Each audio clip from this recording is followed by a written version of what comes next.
Is it chilly over there? You guys look like you're on the South Pole or something. No, it's cold this morning. It's like, I don't know, probably 30 out. Yeah. Temperature. Okay, wow. Good. Yeah. It's like fall conditions. All the free climbers are showing up in the valley. Everyone who's psyched to do stuff on El Cap. Yeah. Nice. The free climbers are showing up. Hell I'm yeah. taking off because I know, right? You guys are taking off with a legacy behind you in the valley. yeah, maybe. It seems like we might be. It's cool. Yeah, I mean, just hell, congratulations, you guys. I mean, such a huge accomplishment. And I'm sure it's all still kind of like soaking in and settling in, and you're kind of just like marinating in what you guys had just accomplished. How are you guys feeling right now? Pretty good. I mean, it's definitely soaking in. You know, like we set this big goal of doing the triple, and then we showed up to the valley. We were climbing well, and we ended up pulling off something we couldn't have even dreamed would be possible. Yeah. Especially at this point. Yeah. 1 year to the day after our first NIAD. You know, I think that's the craziest part of this whole thing is that it was 1 year the day after our first ever big wall in a day ever, and it was just it seems insane. So it's pretty cool. Yeah, I don't think the gravity. I mean, I don't know. I'm like I keep going back and forth between like being really proud of it, and I am really proud of it, and I think it was a big accomplishment. But then I go back and I'm like, well, it's not that big of a deal. Like I don't want to. I don't want the ego to get away from us. We're just like, we found something that we love and that we're good at, and we just went out and had a big day. I don't know. It's kind of a weird, I'm trying to like process and digest it in a way that's not going to alter our experience moving forward at all. I want us to keep doing what we're doing because we like doing it. And, that's why we're out climbing. So, yeah. Yeah, exactly. Tanner texted me, did you realize that was 1 year to the day since our first NIAD?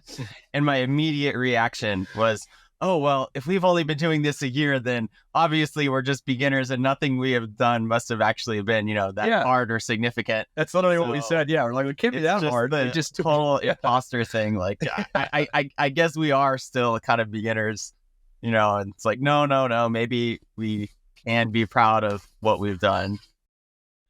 Totally. You guys should absolutely be proud. And I think here, I got this quote here. I've been reading the articles about everything that people have been posting, and I listened to Ryan's episode. Yeah.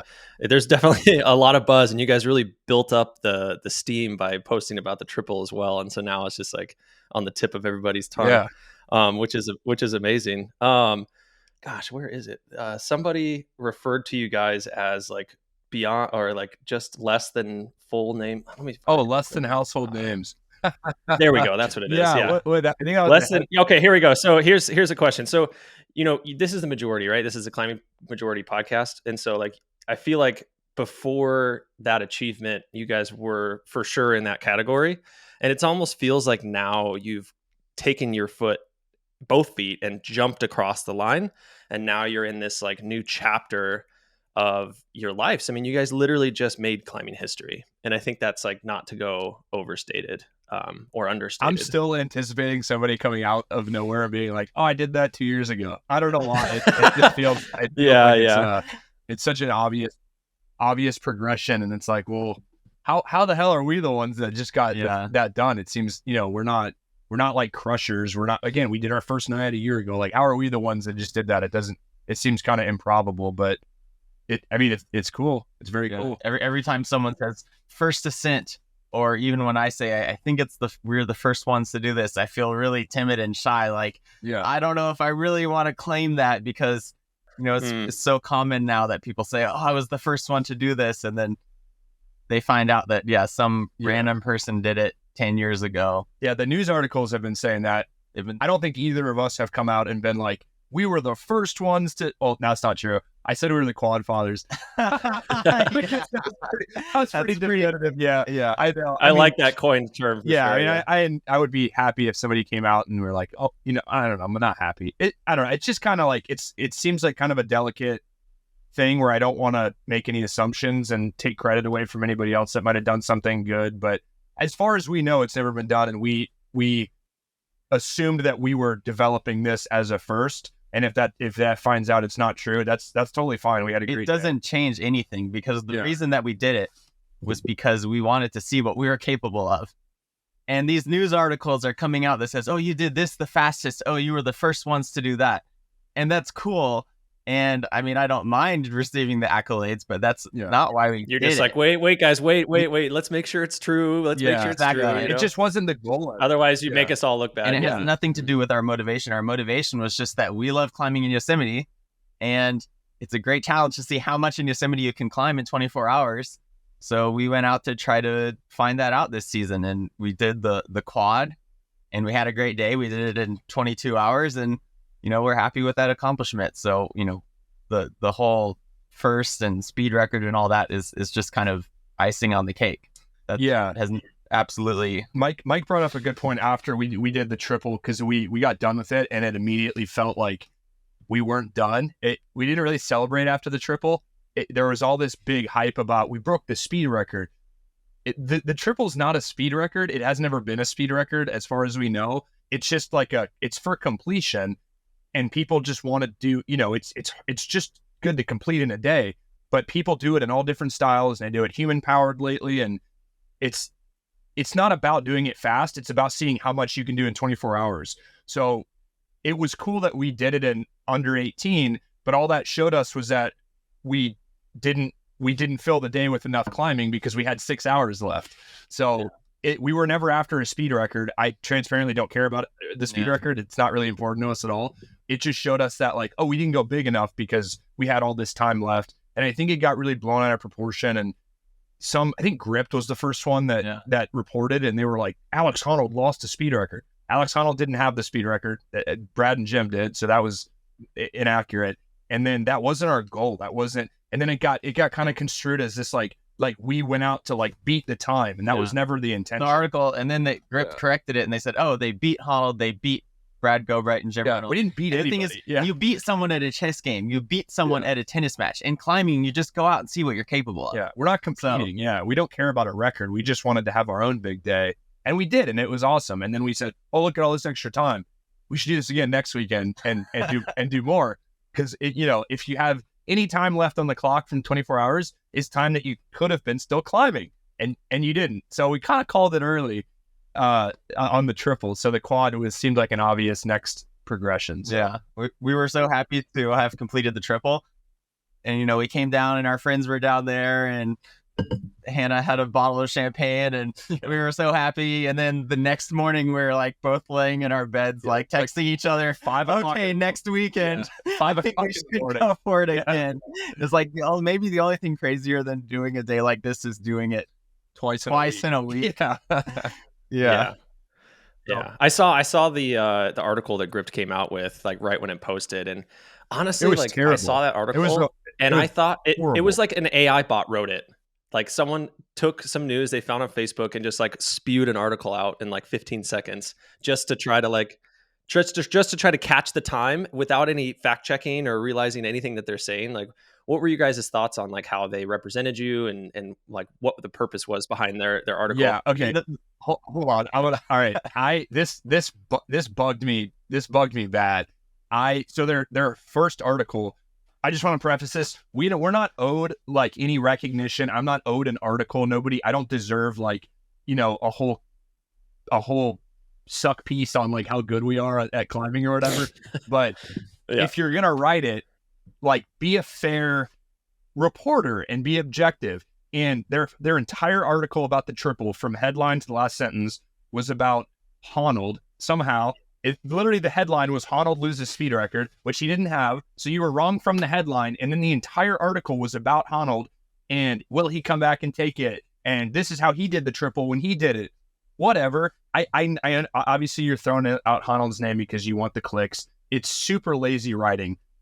It's inaccurate. The whole thing was just kind of it just seemed gross. But we were just kind of laughing about it. Okay, whatever. Then we did the quad, and somehow they wrote an article yesterday about the quad that was all about Honnold again. And no way. I'll send you a screenshot. It was actually unreal. Who has never done the quad? Wow. And the whole thing was about Honnold is coming to the valley and will he try the quad? And I was like, this is the worst joke I've seen. And I ended up emailing the editor, Brandon Pullen, who I really looked up to as a climber before. And now I'm just, and I said this to him, I'm not just like gossiping. I'm not like, I said this to him as well, but yeah, it's just so disappointing because like this is a cool opportunity for us and we should be celebrating. And instead we're running around like fact checking all these news sources that are erasing other people's accomplishments, like Brad and Jim who had the record. And they're doing this really, really lazy reporting and just trying to get quick clicks. And their whole article that they put out about the quad was inaccurate too. And I'm like, guys, if nobody's reached out to us, Outside Magazine and Climbing Magazine has now, and then Alpinist did recently, but Grip never did. They're just regurgitating these Instagram posts in this really lazy way that they just, like you said, they want to get something out and just get the clicks, and they don't give a shit if it's right or wrong. And I just have lost every ounce of respect for Grip I could have possibly have. They're the most like, it's like this bad Reddit source of rumors and like lazy reporting. I'm like, dude, Jesus. And when I emailed the guy who did it, Brandon, he was like, oh, I'm so sorry. I don't know how the Honnold thing slipped by. And I sent him a screenshot. I said, slipped by? It was your headline. It was the whole article. What are you talking about? Yeah. And he was like, oh, well, I actually had a piece written about me a few years ago that was like inaccurate like this. And it really, really was like kind of hurtful. And it felt like it took away from my accomplishment. And I was like, you've had this happen to you and you're still doing it to other people. How the hell is that possible, man? Like, be better. This is so lazy. So, and that's my soapbox. I thought the worst. Honestly, I thought the worst part about it was not only, it's not necessarily what they're doing to us, but also the fact that they made it about the record, which we said we don't care about, and then they said that Honnold had the record, and Brad and Jim, who's not even around anymore, to defend they're like erasing what they've accomplished. Yeah, and it's pretty horrendous. A 10-second message on Instagram. It aggravated me because the guy said, he's like, well, I didn't have your contact info. And I'm like, that's bullshit, because we're talking on Instagram right now, and you linked my Instagram post in your thing. You could have sent me a 10-second message and just say, hey, does this look right? And I would have said, oh yeah, actually, no, just, these are inaccurate. Like, thanks for reaching out, publish it. We're glad to share.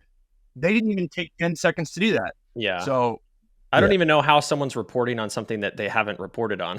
It's like you're relying on Instagram posts to try to tell the news. It's like, what the fuck is that? What kind of journalism is that? I know, nobody reached out. And it's surprising because this is obviously the first time that we've ever like had any sort of attention or media or whatever. And so this is all kind of a new scenario. And it's surprising because we keep getting sent articles from Sports Illustrated and people that are like publishing stuff that we haven't talked to. Nobody's reached out to us. Like, people think I'm 34 for some reason, and I'm not. I think that's just the online journalism of the 2020s, where you see something that you think other people will be interested in, and you just get it onto your website as fast as possible with a headline that people will click on. And then the person that gets it out first, everybody copies them. So Explorer's Web is a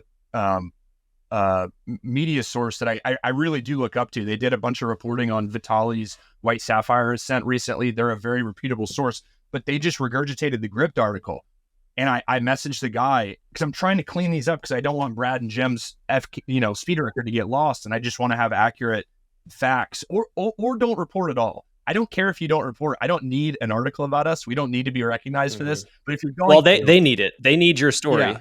But I messaged him and I was like, hey man, this is wrong from headline to the last period. And it's like really frustrating because we're trying to enjoy this moment. And instead we're running around cleaning up all these like lazy reportings. And he just straight up told me, he's like, I apologize. I copied, we reported based on Gear Junkie, who reported based on Grip. So it's this big cascade of inaccurate information, all stemming from Gripped just being like a clickbait lazy, news source now. So it's just kind of a bummer. So like one of the main like reasons why I started this podcast was because I felt like the climbing media like didn't accurately represent the larger group of climbers that exist. Hence, why this podcast is even here. And I think this is just an interesting example of that, right? Like someone in the majority has just accomplished something that usually a household name professional climber will accomplish.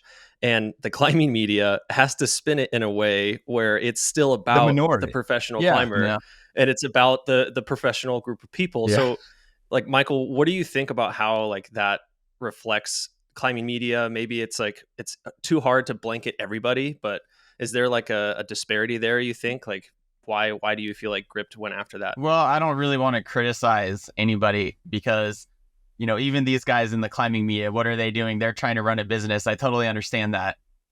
It just comes down to capitalism at the end of the day, right? They're trying to get clicks on their website. They're trying to make revenue.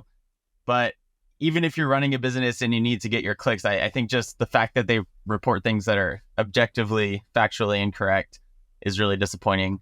But I mean, I'm not going to, that's just the way the internet works. And I totally understand that and accept it. And I don't, I'm not going to run around and say that they're doing something wrong for doing the clickbait. I mean, it's definitely frustrating. I think it's wrong. Yeah. So. Yeah, but I mean, yeah, I'm not trying to get you to disparage Gript. Yeah, just more like like philosophically, like, I don't know, the thoughts of. No, I'm happy to. I guess it's all just capitalism, right? It's like they're just going for the easy work, and Honnold's name is just so popular now. It's easy for them to kind of just like loop him into that. Exactly. At the end of the day, that's what it is. But also, in contrast to that, so many individuals that we've seen since then, or just people online that have reached out, have been so supportive and psyched and incredibly just, full of stoke. I mean, that is the most it's been awesome. Rewarding thing. And to put all the media stuff aside, that's just some people who have some websites that are trying to make money in, like I said, the 2020s internet economy and whatever. They do their thing. But what matters to me is the majority, the people that we're seeing here in the Valley that are like running up and giving us high fives, and people we don't know on the internet that are like sending messages like, wow, that's so inspiring, that's so cool. Everybody that we climb by on the walls we'll see later in Camp 4, the cafeteria, and they're like, oh man, like, you shared those vibes, and the rest of the day, like, we were hauling the next pitch and just thinking about how like much stoke you guys had, and that is just absolutely the most incredible thing. So honestly, whoever is out there on the internet trying to get their clicks, they can do their thing, and I don't care, because I'm here with the people and with the climbing majority, and the people are stoked, and we're stoked, and we're climbing, and the people are climbing, and the headlines are going to be about Honnold, and I just don't give a shit, because that's not why I climb. I climb because I love it, because it's the most incredible thing that I've ever found in my life, and I'm going to keep doing it until I can't. Yes. Hell yeah. Yesterday I ate at the cafeteria for dinner, and I just ran in and got some stuff to go, and I got a burger and chicken tenders. And when I went up to grab my order, the cook behind the counter gave me a box of fries. I'd never talked to the guy. I don't know who he is. I've never met him in my life. He gave me a box of fries, and he said, "Congrats on the quad." And like, that meant more to me than the Sports Illustrated article. And I was this is a guy that's like working as a cook just to live in the Valley. He's obviously like looks like a climber, but he's living here because he's a lifer and he wants to be here like doing this. And he recognized us. I was just standing in the corner waiting for my food, and it was just like such a cool gesture. And I was like, that was so cool. Like, we've had so many people. I mean, just walking around the Valley, we have people all the time now, in the last 24 hours or whatever, just stop their car and be like, hey, congrats guys, like, incredible work. Totally. And every one of those means way more than any of these articles, because these are the people that are here doing it. And it's just awesome to see. It's really cool. I think it's such an inspiration because you guys are not a part of the minority, right? Like you represent what's possible for all of us, because you are all of us in a sense. You have worked really fucking hard to get where you are, and you've had the vision, and you've thought differently than people. But in general, you represent us more than most of the people that are talked about on the mainstream media these days. And I think that's why it's so special for people. Nice. Absolutely. In terms of like your vision for this route, like, and why it, obviously this is all alleged, but like why it hadn't been done before, where did the vision come from? Like, why did you guys think of this versus somebody else? Well, I think there are plenty of people who are pushing the sport, but just in other ways. And, for example, Carlo Traversi did the first V16 in the Valley this year, which I can't even imagine what that means. It's basically like a blank face next to Thriller in Camp 4. Like I'm never even going to imagine that I could even touch one of those holds, much less hang on them, much less move off them. So there's people pushing the sport, but it just so happens that these huge days in Yosemite is the element and the aspect of the sport that inspires us the most. And this aspect maybe hasn't been pushed, as far as the linkups go, in a couple of decades. It's been 23 years since the triple was first done by Dean and Timmy. And, since then, people have broken El Cap speed records. Honnold free soloed El Cap for the first time, but that was 7 years ago. Last year, Nick broke the speed record of the solo nose. People are speed climbing, people are pushing the free climbing limit, but this is just like the one element of the sport that is like our niche that we're good at, and also that we love, that we're passionate about.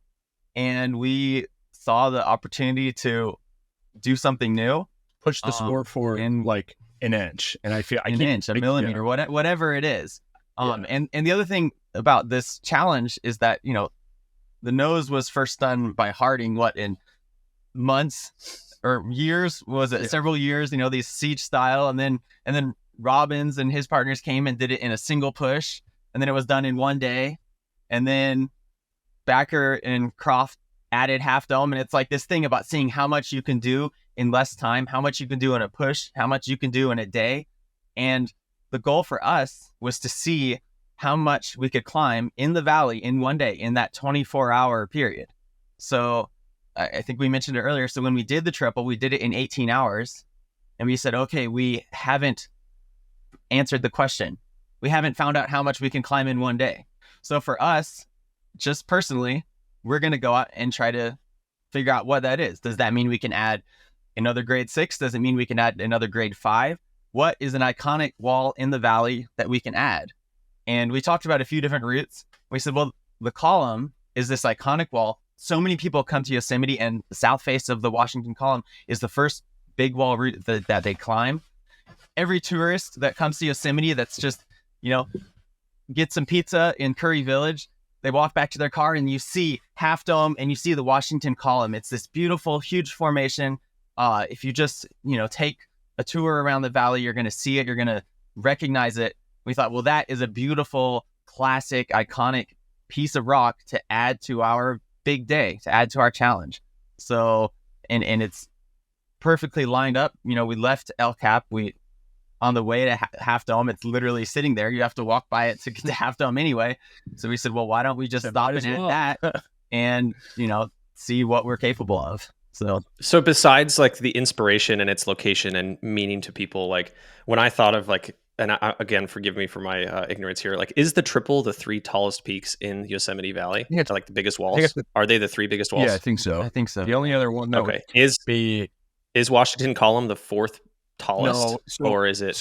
No, so the column is a grade 5. So we originally were going to try to do another grade 6 to have 4 grade 6s. I think that's like a nice clean option. But the low hanging fruit for the grade 6 would be Lost Arrow Spire, which is also iconic. You see it from everywhere. Yeah, it's the first big route ever climbed in the world. Basically, it was the first big wall ever climbed in history, and definitely in the valley. And it would be this really legendary addition, but due to its location up on the Upper Falls Wall, we just didn't have the margin. I think before we down the road, if we've had people ask about you had time for a 5th or whatever. I think before we even would consider going for a 5th, we would try to replace the column with the Spire, but we would have to shave down a couple more hours here and there just because the approach and walk off for that is just going to be pretty demanding. And the actual climb itself it's a big climb. It's 16 or 18 pitches or something. And it's, it's an approach. Yeah. Yeah. So that, if anybody out there wants a challenge, and we just gave you our project. Yeah. Go get it. Yeah, exactly. Right. Yeah. Yeah. Do you guys ever, this is kind of a joke, but did you guys ever consider or moving the sport forward in this kind of direction that you guys have kind of carved your legend in, turning it from a climb to a base jump and then a climb and then a base jump? We've been talking every time we're walking up the death slabs and down them. Trust me, Ryan talking about it. Ryan from How Not To, we did that at the video interview yesterday. And when he got here, he legitimately asked if we base jumped, because he's like, I don't know how it's logistically possible for you to do this. Yeah, well, you guys got off El Cap in like 36 minutes. Yeah, or like 38 back to the car. Yeah, it was crazy. That's ludicrous. But he was genuinely asking. He's like, do you guys jump? He's like, no, we didn't. No, but I said this in that interview too. For us, it's about the climbing, and we want to see how much literal climbing we can do. All these logistics are just hurdles, and they're kind of inconveniences in the way of more climbing. So if it was legal to base jump off the top of El Cap and land at the base of Washington Column, we would absolutely be doing that. I don't care about how much running down trails we can do, or how much, like, it's all this stuff that gets in the way of climbing. I want to see how much just climbing we can do in a day. And if there was 10 different El Caps right next to each other with a zip line that went down to the base of each one, that's a perfect scenario. And we just literally climb for 24 hours until we physically cannot pull ourselves up another pitch. That's what I want to see. So, and this is the best place to do it, because these are the closest walls. I mean, where else in the world do you get this many walls in this close proximity, and you can just pick and choose, like, let's do that one, and then we'll do this one. Shit. Sorry. I'm getting all excited. Sorry, Good thing that was empty, right? Or almost. Almost. Shit. Yeah, so that's I don't know. It's all like these hurdles of we want to do more climbing. So we're trying to get the best ratio of climbing to hiking that we can come up with. And I think what we did is about as clean as you could possibly get in the valley. It's pretty ergonomically set up the way the link up goes. And something else is that when you're doing these speed climbs, have this coffee. Sorry. When you're doing these climbs, like, maximizing and optimizing how fast you get up the wall is basically the whole name of the game.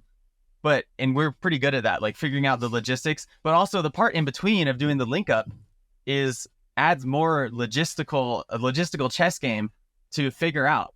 And I think that's part of the fun. Like, we've spent, we've been in the valley for 3 weeks now this season, and we've only climbed 5 days, maybe.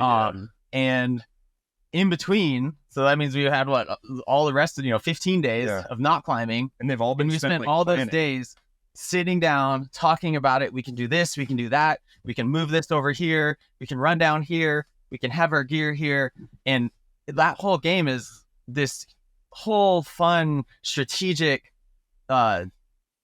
process that we're good at and we enjoy. Yeah. So I mean, I would say there's probably a lot of climbers that don't like that part, and it's probably part of the barrier towards like achieving this, right? Well, those are people that come to the valley and climb one wall and then realize that they really like sport climbing. Yeah. If you keep coming to Yosemite and climbing El Cap and doing walls, you probably enjoy to some degree that whole, like I said, logistical chess game. We also had this like really, really incredibly just awesome support crew of 10 or 12 people that we're just committed to helping us get this done, and we wouldn't even have been able to try without everybody. I'll send you a picture of this. We sat down before the triple and the quad, and we wrote out like an itinerary down to the minute on like every single actionable item for the 24-hour period, and we put everybody in a group chat and sent it out. And I think one of the coolest parts of the whole quad was we were almost to the exact minute on our entire schedule from starting to finishing the last one.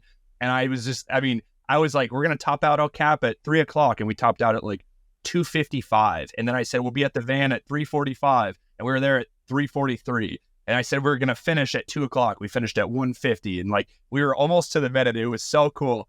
But it was this really logistically challenging chess game where we had to move all these people around in this ways that we're still climbing all the walls. We're not using any fixed lines. We didn't, I don't know, cheat in any way, if that's even, I don't even know if that's a thing, but we did use people like Noah Fox met us on top of El Cap at 3:00 in the morning, 2 Saturdays in a row with a boombox, food, water. He had this crazy amount of energy. He helped us carry our rope and rack so we could sprint down the slabs and then go right back up the death slabs. And it's like, without all these people that were so invested in helping us, we wouldn't have been able to do this. It just wouldn't have been possible. So, and that's all like a thing. Part of the fun really is, being able to work with friends and have people who are, motivated and inspired and psyched to help us and coordinate all of that. And the whole organization and build up to the thing is just as key as the day itself. It was a symphony. It was a beautiful symphony that came together on like the day. And it was just so fucking cool. All of our friends, and like, it was like everybody was just amped for like the Super Bowl. And then when we started it off, everybody, like, they knew their role and they did exactly what they had to do. And it was so freaking cool. Because how often do you get to plan something like that where you get all these people involved and they're all like really committed to succeeding and doing it for the...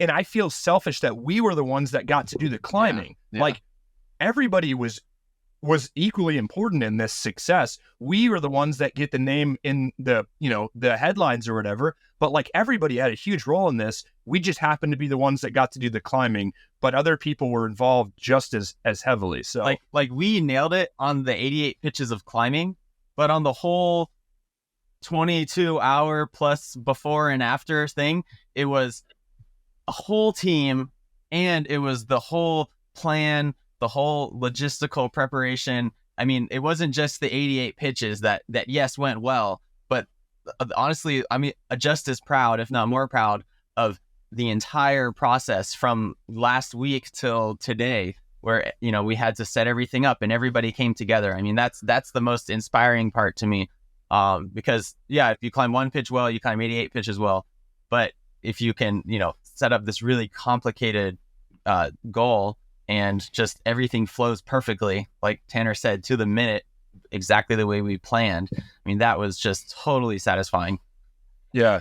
Yeah, I mean, we've all had a climbing partner that's bailed on us, right? Like, you know, imagine getting to the top of El Cap and Noah, you're like, where the fuck exactly. is Noah?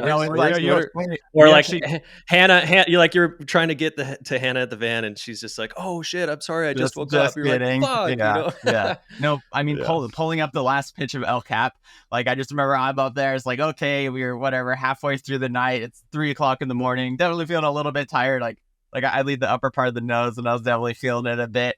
But then all of a sudden, like, I'm walking towards the tree, kind of stumbling, and I hear Noah, "That's my boy! Come on up here!" I hear him playing the music, got a speaker going, and you know, I take my hands off my knees, or I'm like dredging up the slab, and I start to run, and I'm like, "Yeah, man!" Like, you know, line's fixed, and a lot of, and he starts handing me some snacks, and oh man, and that was just, I mean, he was just huge. Like, we cannot state enough what Noah did on these 2 weekends. The physical support was really helpful. We had some friends help us carry water up the death slabs, and Noah helped us carry the rope and rack. Yeah, Tanner's brother flew from Denver just to hang out with us. Yeah, and just basically he flew in. We were like out in the middle of the night climbing. Yeah, he got in after we a few hours up the death slabs with us.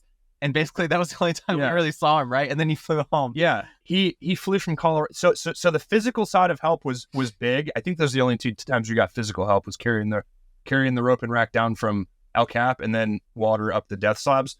But it was the having a fresh person there, even if they're not doing anything physically, was so incredibly crucial to the success, because we're trying not to get too zoomed out on this enormous day. And then when we get up there on El Cap and we just did 2 walls, we have 2 more to go, and it's 3 a.m. and we're tired. But Noah is like fresh, and he has all this energy, and it's this infectious stroke.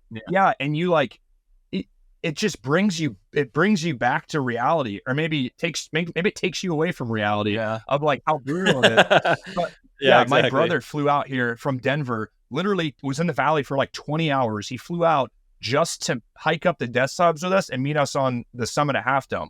And that's awesome. We were kind of dreading the death slabs because we knew it was going to be after 3 walls. And then you're like, it's kind of a question mark, like, how are we going to feel after 3? And this is this big approach. And then we simul the first the first half of El Cap or Half Dome. So it's like, it's this really physical back-to-back thing.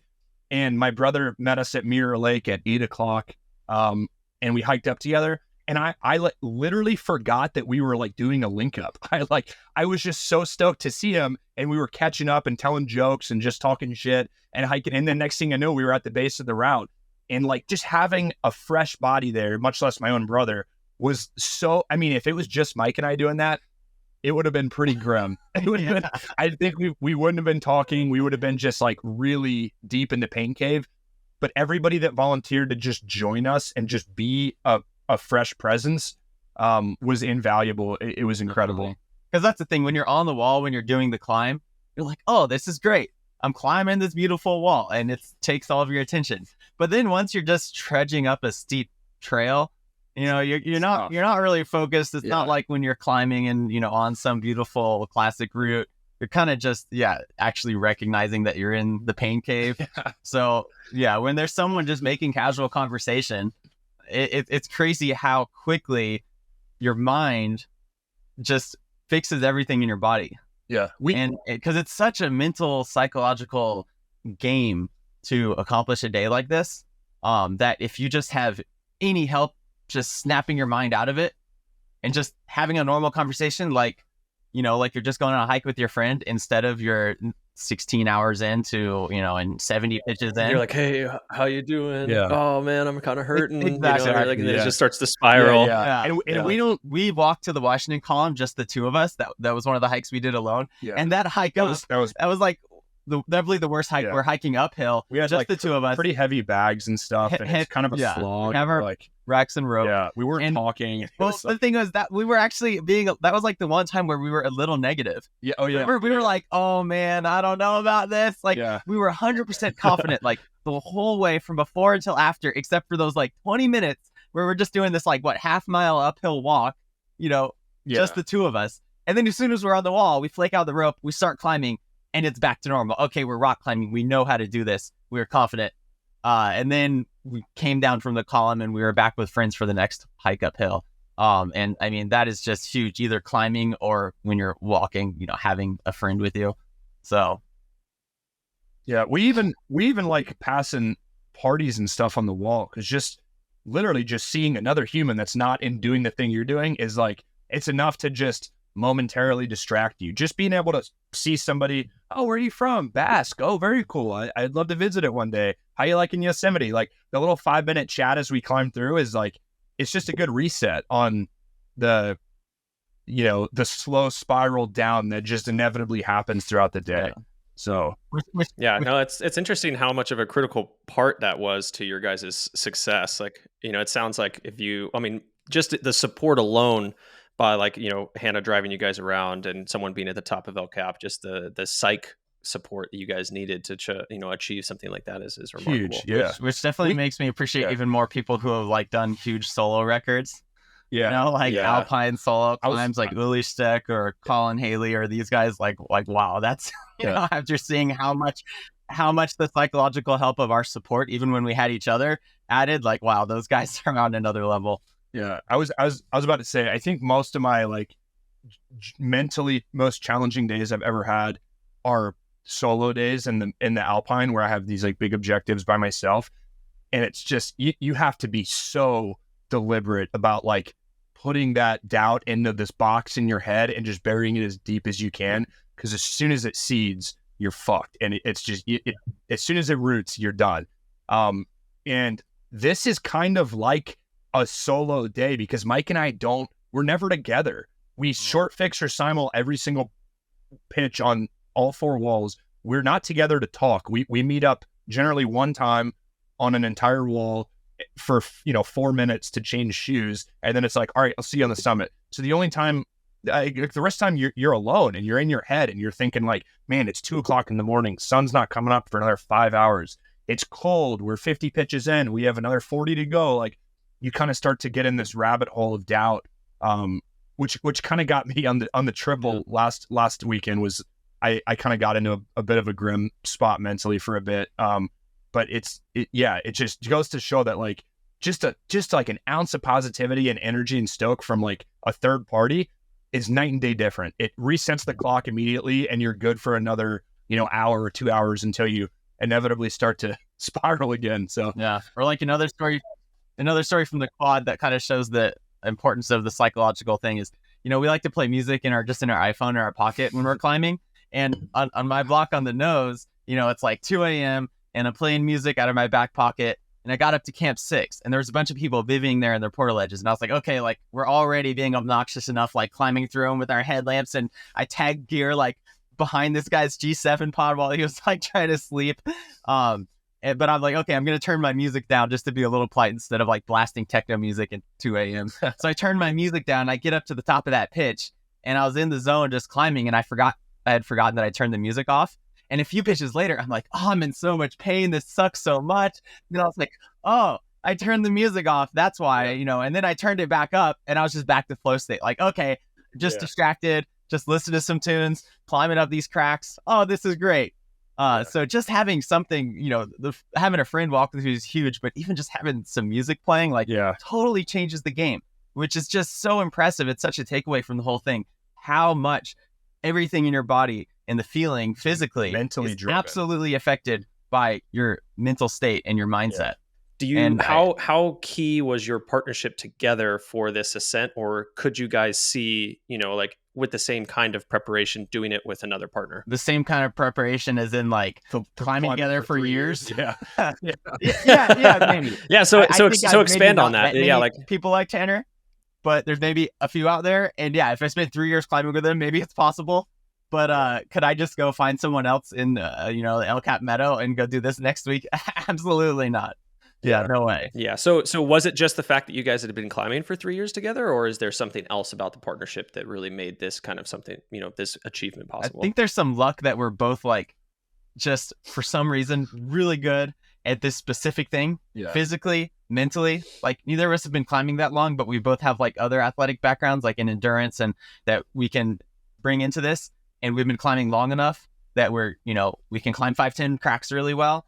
And, the combination of just happen to have that we both happen to have those athletic traits, and then we've built this partnership, and we're also both really good at this type of bold endurance climbing. I can climb a 5-10 pitch and clip 2 pieces or something. That's unfortunately a big part of moving fast on these walls.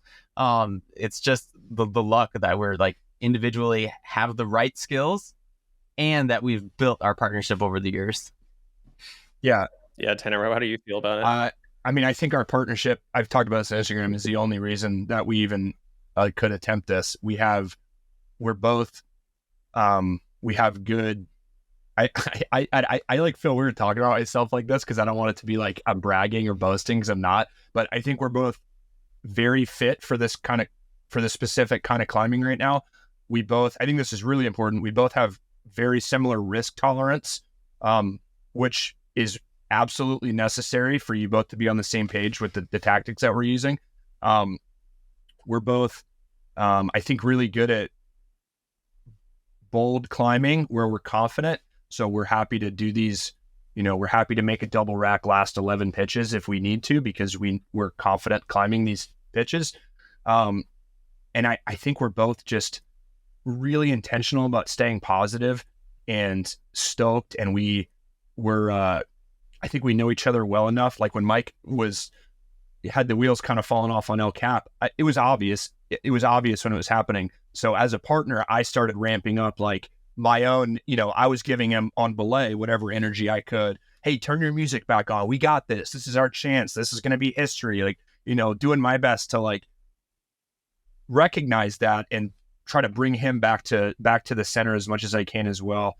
But we're both just we love climbing so much, and it just seems like such an obvious, I don't know. I never would have thought that we would have been able to try this so soon.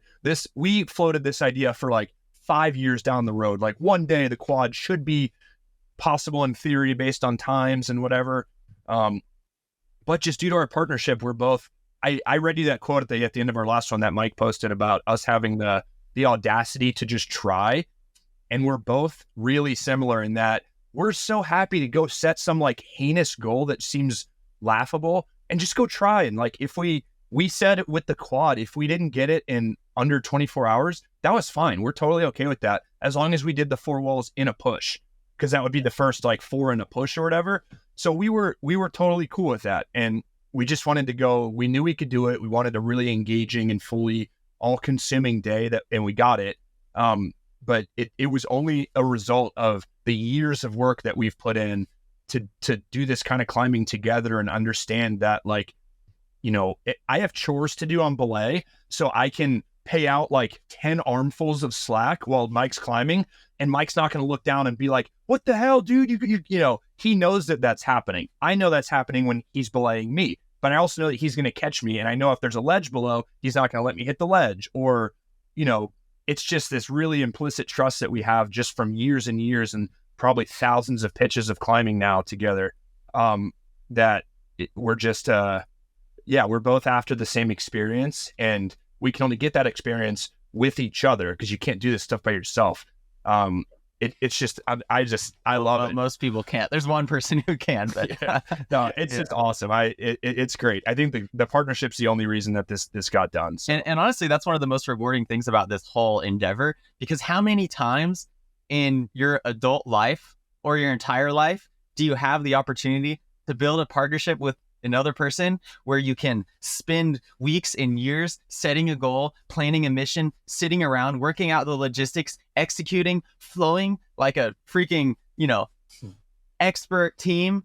Maybe if you're on an NBA team or something, you have that feeling of just perfectly executing, or professional tennis doubles. I don't know. Like, maybe there's some people out there who do that, but it's like, I think absolutely an unusual experience and a priceless experience to be able to function at that level of teamwork. Like, it's so addicting. It's absolutely crazy. Being a part of a truly high functioning, high performing team like that is just an unreal feeling. It's like, it just feels so good. And planning it is good, but like during the quad, when we kept hitting our splits just how we wanted, and we were just like, every time we're high-fiving and hugging and like, we're doing this. And you get to share that, I'm going to introduce Mike to my kids in 20 years and be like, this is the guy that we did this with. And we're going to tell stories about like how, this on this wall and this on that, and this happened. And like, it's just so special. I can't imagine replicating this feeling or this scenario outside of climbing in almost any way. It just seems like it would be really, really challenging. It's like almost a telepathic thing. Like, I see something that needs to be getting done, and it's like, as soon as my mind is realizing that needs to happen, I realize that Tanner's already doing it. It's like absolutely insane. But that just comes from like years of climbing and of climbing together specifically. So we both have similar like pet peeves on walls, where like we both really hate when people aren't doing something. You should always be working, always, like 100% of the time. And we're both very similar in that. So we're both always looking for work to do. So you end up pulling like every second of slack out of this whole system because we're just looking for stuff to do all the time. So it just is. Did you see the episode with Jack Kunzel on the Climbing Majority? I didn't see it. I listened to it a while ago. You listened to it? Yeah, there's like that one scene where he's just like, do something constantly. Yeah, I told you. It's the same mentality. Like, he gets so pissed off at like people standing there. It's like, what the fuck are you doing? Like, do something. Yeah, I think that's the SEAL thing. I know Mike should have gone into the teams. Yeah, he's got the good traits. So I want to push back a little bit on this achievement to try to pull some more meaning out of it. So I think speed climbing in general has had this kind of like, the climbing community sometimes debates the value that it brings to the sport and to the community, right? Because like, when you're pushing grades, you're pushing the capability of the human potential in terms of the difficulty of rock that you can cover with your body. Speed climbing, it's like, I think there's this air of like, well, what are we really gaining out of this? It's like, it's more just like accepting a lot of risk and not really protecting ourselves anymore. And like, so, push back on that. Like, where do you see the value of your achievement and this style of climbing, of like endurance speed climbing? Like, how does this benefit the sport of climbing in your eyes? That's a good question. That's a good question. I guess that I think a lot of it is what we've been talking about. Like, in order to function well in this genre of climbing, you have to build that team, and you have to build a certain level of trust that you're not going to find, projecting whatever the next 9B is or whatever. I feel like if someone wants to send their 9B project or their V17 or whatever, you just find someone else who knows how to use a gree or can spot, and you can go out and do your thing. But in order to accomplish something like what we did this weekend, you have to build that team. You have to understand yourself. You have to understand your partner. You have to understand the rock. And it's just this much more encompassing and deeply demanding endeavor. And I think executing, a cutting edge difficulty climb also requires digging deep, but in a whole different way. Like doing whatever the V whatever crux is on your project when you're already like more pumped than you could imagine, you have to dig deep, but it's like in that moment. And you either stick the move or you fall off. And I mean, I love climbing hard and I love pushing my limit difficulty wise. But it's a very different level of satisfaction. And it's I think what we're doing here is more of what people experience alpine climbing, where it's also very dangerous, and I would, many alpine scenarios are way more dangerous than what we're doing here. Okay, we're running it out on 5.9, 5.10, but there's we're never walking under a serac or, so so here we get the accomplishment and the satisfaction of pushing ourselves in that way and pushing our team in that way. But I think it's actually safer to run out 5-10 cracks on El Cap than it is to go to the Himalaya. And I don't see that type of criticism about Himalayan climbing, but yet people are like, oh, why are you bothering trying to climb El Cap as fast as you can when you could be out hangdogging on this, limestone cave? But they're not criticizing people who are walking, across the glacier under a serac, which is way more objectively hazardous. But for me, I don't know, just less fun. Like I would much rather run up 88 pitches of cracks in Yosemite than, walk up a steep glacier with an oxygen tank. Yeah. I guess I think, go ahead, Tanner, before I put my note, Tanner, go ahead. I'll add to that kind of the same side. You could say the same thing about aid climbing, like A4, A5, where the whole scale is literally oriented around how likely you are to die. And it doesn't, it's not like, that doesn't get criticism the same way, but it's the same. It's like, why do you need to go up and like hang on hooks for 80 feet and risk blowing every piece of gear and shattering your spine?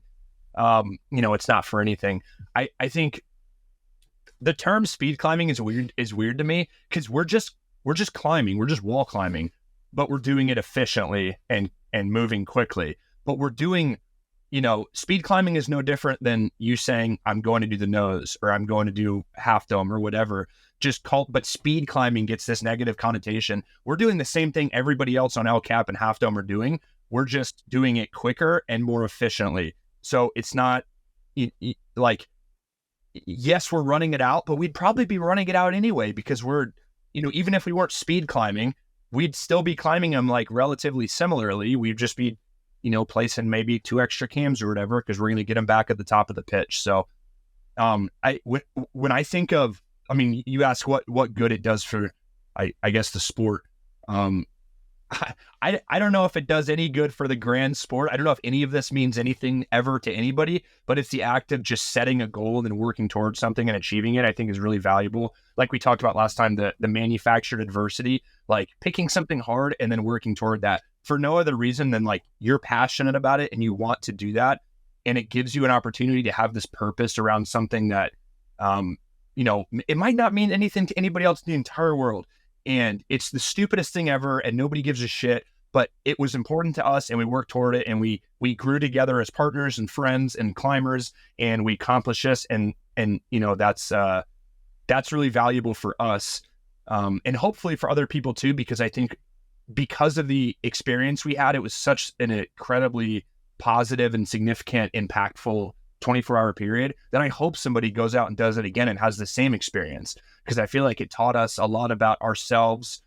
What does the inner voice in your head start doing when things are getting really hard 19 hours in, and like you learn a little bit about yourself every single time. But I don't know, I think it would just, I would ask, like, what is any of this for? What is any climbing for? It's all arbitrary and made up. It's just for the experience of working hard towards something that you care about.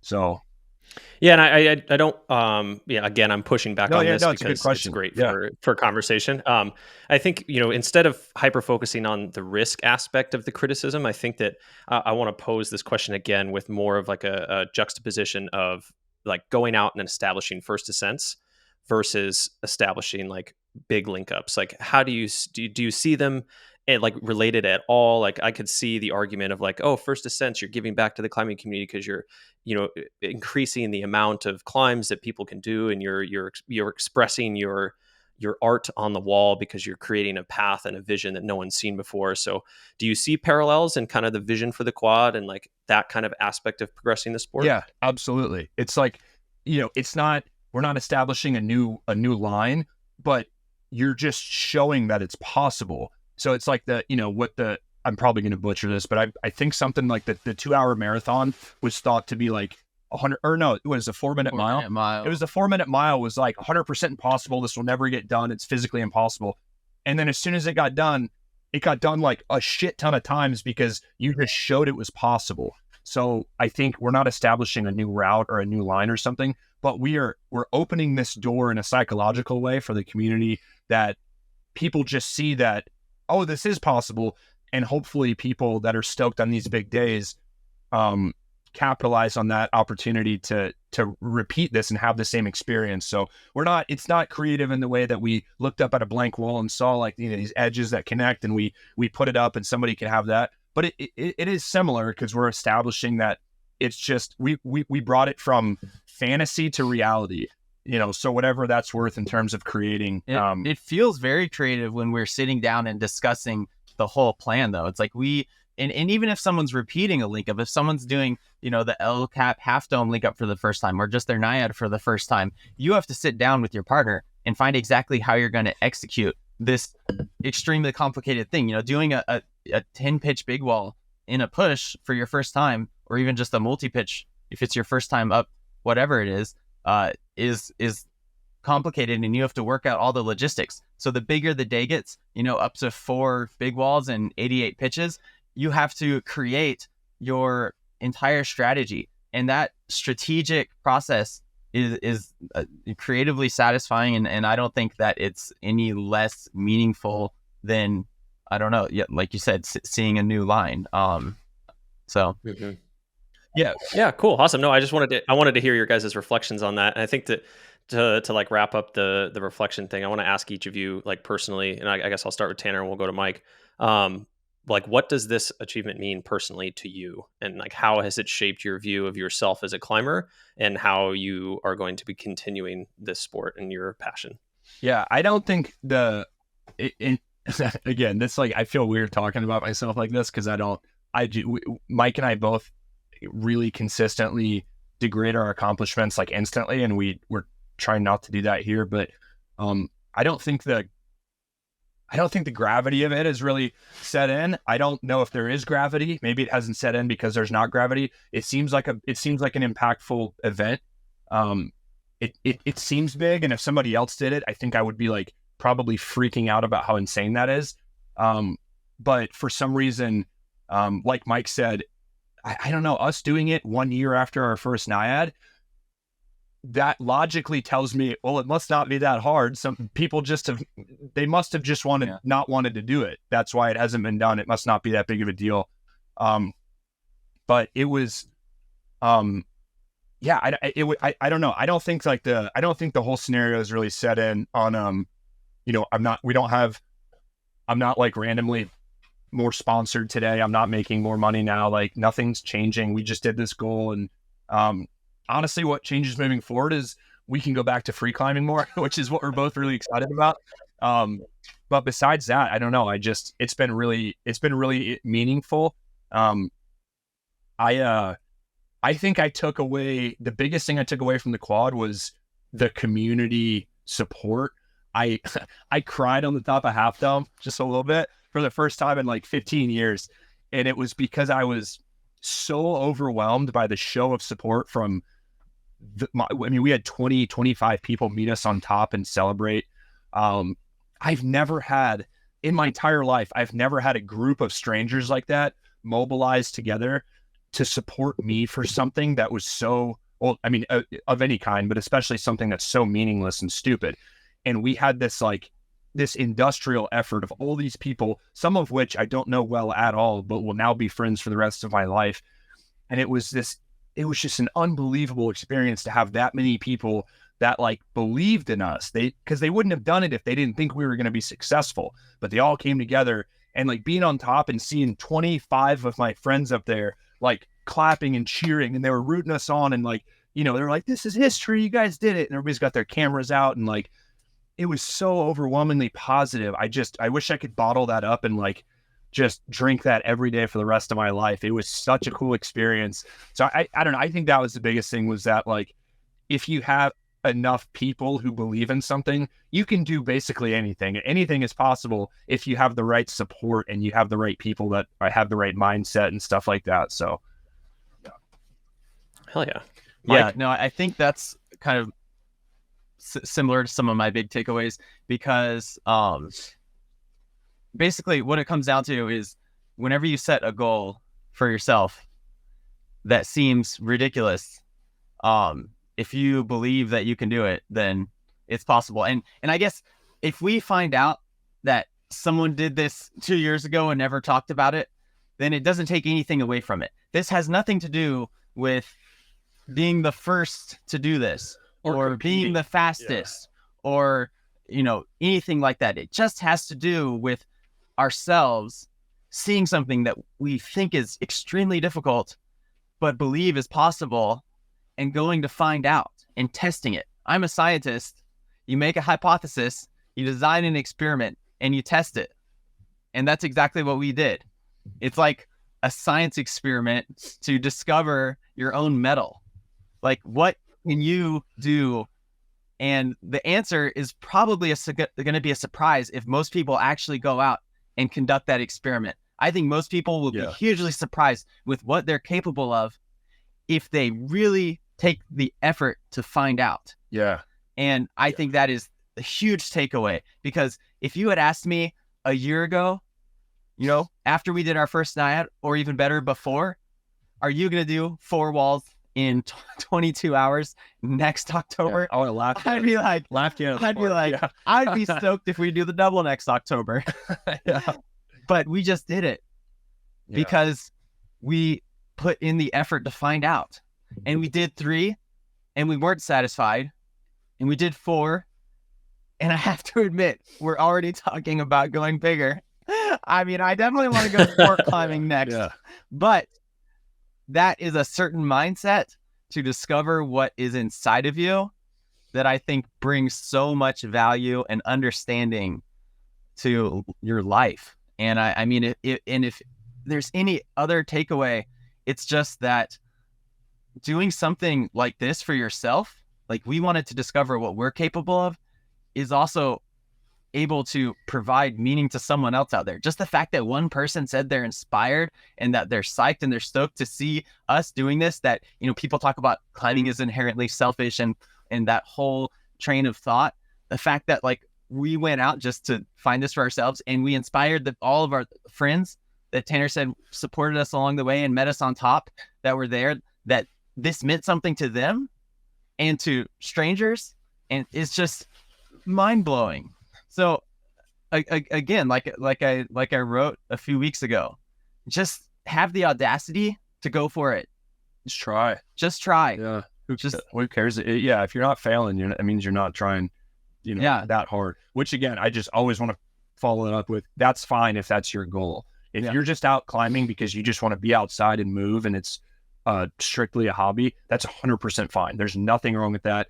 If you want to climb 5-6 for the rest of your life, that is absolutely fine. That's fine. I'll give you a top rope balloon. That actually sounds really fun. Yeah. But if your goal is to progress and test, what you're made of or what you've got, if you're not failing routinely, you're not really finding out. You're probably not even close to finding out if you're not failing consistently. Yeah. Because your limit is going to be somewhere past all of those failures that you need to keep pushing. I mean, Royal Robbins said, fail falling. Find the actual limit. Because on a sport climb, lots of times you say take, because you're so pumped you just know you can't do the next move. But if you try the next move more often than not, you'll stick it and surprise yourself. But you don't know that you failed until you fall. So, yeah. The only caveat I'll say to that, especially since we have like a large kind of audience of majority of climbers, is when you start getting into trad, like make sure you know you're safe. You know that better than most whipping. people. Yeah. I always say fail when you have the opportunity to. Like when you can afford to fail, when you're in a position where you can take that 20-foot fall safely, that's the time to do it. When you are in a position to fail on an alpine climb where you can escape through a gully and you're not going to be benighted and die on the ridge overnight, that's your opportunity to take the governor off and try. But obviously, like, there are opportunities that are more, I have days where like I cannot fail today because the consequences, I don't have a safety net. There's not a way out here. And those are not days that I'm going to say like, I don't know if I got this. Those are days that I'm going to go into like pretty confident that I have it. But there are also days where I can shoot a little over my pay grade. And if I don't make it, I have contingency plans for like, well, either the fall will be safe here or I can exit on the ridge here or, whatever. I'm going to bring a tagline. That way we can wrap if we need to, stuff like that. So like with the quad, if we failed, it just means we would have done it in like 25 hours or something, which is totally meaningless. So we can go for it. And the consequences of failing are absolutely meaningless in that sense. So I mean, just set a goal where it's obviously safe to fail, but then try to fail. And if it's if big wall climbing linkups are not your thing, find something in life where you can find your limit. And I just think that's so valuable. Whatever it is, if just find something that you're passionate about and do it until you can't. And just like find that limit. And I think there's just like so much in the human spirit. It craves that. That can shine when you've identified that and you've opened up the space in your spirit. I mean, not to sound weird or whatever, cuckoo here, but like you open up that space in like human psyche. Yeah. And like as that enlarges and you realize how small a percentage of your potential like ability you're normally engaging on a day-to-day basis, it's so empowering. Yeah. Because you go through your day, you wake up in the morning, you go to work, you come home, you do your chores, you whatever, you go to bed. And it's like realizing how small amount of the human consciousness you're normally engaging, just going through your daily routine. It's almost sad to find it out. Is like, I just think, I was in grad school grinding away hours in the lab and doing whatever. And I just think like, wow. And compared to the days like this weekend where we're totally pushing our limits, it's like, wow, like that routine, just absolutely, it almost feels like a waste of consciousness. And which was why I got into climbing, I think in the beginning, because even just doing it on the weekends, even just going 1 week in a month to like push myself in that way, just like opened my mind to what I'm capable of. And then you wake up every morning and you know what you're capable of. And it's just this hugely empowering. You go through the day with so much confidence because you know that like you have these capabilities that you've experienced firsthand. Like I've proven to myself time and time again now that when things get hard, I'm good. I'm fine. Like when I'm on I-5 driving, to campus and there's a semi on the side of the road and I'm going to be 5 minutes late to my 9 a.m. meeting. I'm just, I can get so upset and infuriated, but it's like when you like really push yourself, you realize that like, okay, whatever. I'm just gonna whatever. Say, call my coworker and say, hey, I'm gonna be 5. I'm not gonna stress. It's like the biggest things that normally like could get you so angry and upset. It's kind of like it just makes everything to be no big deal compared to being 75 pitches into the day and it's dark and your stomach is upset. And your headlamp is flashing and it's you're 100 feet over your last cam and you're like, you haven't drank water in 3 hours. And your hands are sweaty and your chalk bag is pinched between your hip and the chimney and you're like, golly, and then that's just like such an empowering feeling. So there's so much value in this and everyone who says it's meaningless and I just absolutely couldn't disagree with that more. Yeah.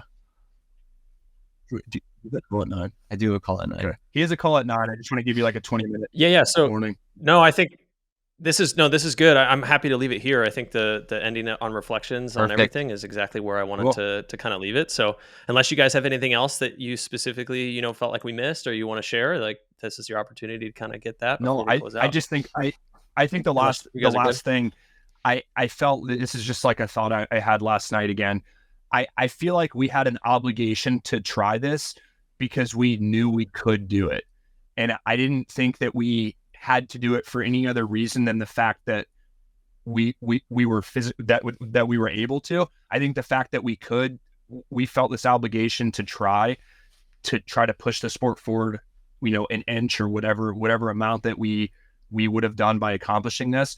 I feel like the Valley climbing scene has done so much for us as a whole, over both of our lives and our climbing careers and stuff. And this was our opportunity to give back in some way, to open up a new link up in some small amount or whatever. So I feel like we had this obligation to try just because we knew we could do it. And I feel like if you think you can do something, you owe it to yourself to try, because if not, then you've already failed. Like the only way you fail is by not even attempting it. If we had tried and just gotten absolutely throttled, that's great. That's a totally acceptable outcome. But we stepped up to the plate and we tried. So I think that, yeah, I mean, just to echo what Mike said, I think people would almost always benefit from, once a month, once every 6 months, once a year, pick a goal that seems fucking stupid. Like, just absolutely pick a goal that you have like a 50-50 chance of succeeding, and then go give it 100%. And you'll probably be successful most of the time. Like, take the governor off and really try. And it's such a cool experience. And the truth is, when you fail, you'll probably learn even more than if you succeeded. Yeah. It's not necessarily about achieving what you thought was not possible. While that is a part of it, it's more about what you learn along the journey towards achieving or striving for something that's so out of your field of view, because it's you progress as a person, you progress as a spirit and as a human as you achieve for these things. And maybe you don't get it now, but now you're 50% closer than you were when you started the first time. And then you can set the bar even a little bit higher, and you just fail to the top, or you surprise yourself along the way. Because goal setting and trying hard are skills, and if you practice them, you will get better at them. Well, nice, guys. I appreciate the time. Congratulations again. I think that it's a common thing to feel kind of like, I don't know, like not as fulfilled by things like this, or, trying to practice humility or being humble. And I see that. And I just want to, I'm sure everybody else as well, is just a huge congratulations. What you guys have done is legendary. You guys have your names in the Yosemite Valley now. And I think that's such a cool accomplishment and what it represents for the majority of climbers as well. So it's just really cool. So cool. Thanks. Well, thank you. Yeah. Thanks, Kyle. I appreciate the time to sit down with you guys. Yeah. Thanks for having us on. I keep saying we could yap about climbing all day. Yeah. You want to talk about climbing for an hour? Well, yeah, I can do this all day. Yeah.